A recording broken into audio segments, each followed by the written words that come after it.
স্বৈরাচার থেকে গণতন্ত্রে রূপান্তর করতে হবে, এটাই হচ্ছে এই সরকারের মূল এবং প্রধান ম্যান্ডেট। আজকে যে আওয়ামী লীগ সরকারের যে পতন, সে আওয়ামী লীগ সরকারের পতনের আরও একটি প্রধান কারণ তাদের অর্থনৈতিক যে ব্যর্থতা, তাদের দুর্নীতি, তাদের লুটপাট।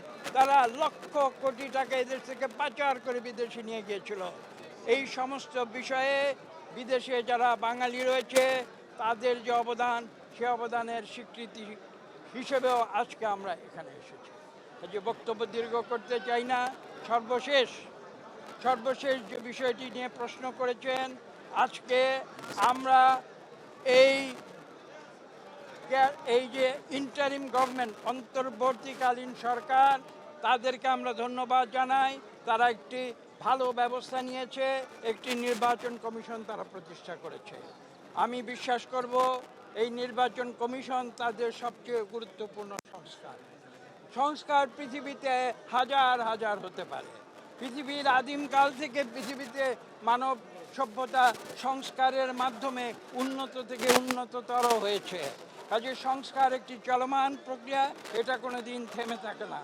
কাজে সংস্কার সবাই করবে। আজকে যে আমরা সংস্কার করছি, আগামীকাল সেটাকে আবার সংস্কার করতে হবে। কাজে এ কথা ভুলে গিয়ে আমাদের যেটা মনে রাখতে হবে যে এই ছাত্র জনতা বর্তমান অন্তর্বর্তীকালীন সরকারকে একটি ম্যান্ডেট দিয়েছে। ম্যান্ডেটটি কি? স্বৈরাচার থেকে গণতন্ত্রে রূপান্তর করতে হবে, এটাই হচ্ছে এই সরকারের মূল এবং প্রধান ম্যান্ডেট। এবং সেই ম্যান্ডেট পালন করার জন্যে যে সমস্ত অত্যাবশ্যকীয় যে সংস্কার আছে সেগুলো তারা সম্পাদন করবে। এবং আমি বলেছি তার একটি গুরুত্বপূর্ণ সংস্কার ছিল নির্বাচন কমিশন পুনর্গঠন, সেটা তারা করেছে এবং এর জন্য আমরা তাকে ধন্যবাদ জানাই।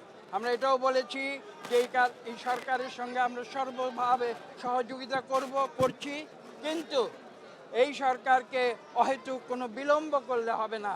তাদেরকে অত্যাবশ্যক যে সংস্কার সেগুলো সম্পাদন করে অনতিবিলম্বে বাংলাদেশে একটি সুষ্ঠু নিরপেক্ষ নির্বাচন দিতে হবে এবং সেই নির্বাচনের মাধ্যমে বাংলাদেশের মানুষের অধিকার মানুষের কাছে ফিরিয়ে দিতে হবে।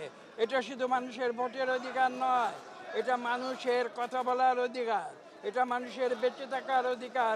এবং আপনারা আজকে যারা মিডিয়া আছেন, আপনাদের মিডিয়া স্বাধীনতার অধিকারও কিন্তু এই আগামী সুষ্ঠু নিরপেক্ষ নির্বাচনের সঙ্গে ওতপ্রোতভাবে জড়িত আছে। কাজে এই কথাগুলো আমি স্পষ্ট ভাষায় বলে দিতে চাই।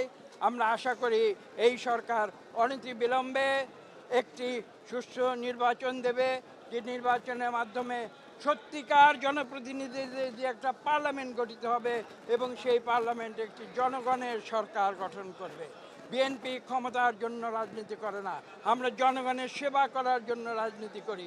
জনগণ যদি আমাদের স্বেচ্ছায় ভোট দেয়, আমরা সরকার গঠন করে এই জনগণের উন্নতির জন্য আমরা কাজ করে যাব, এই নিশ্চয়তা আমি আপনাদের দিতে পারি। সবাইকে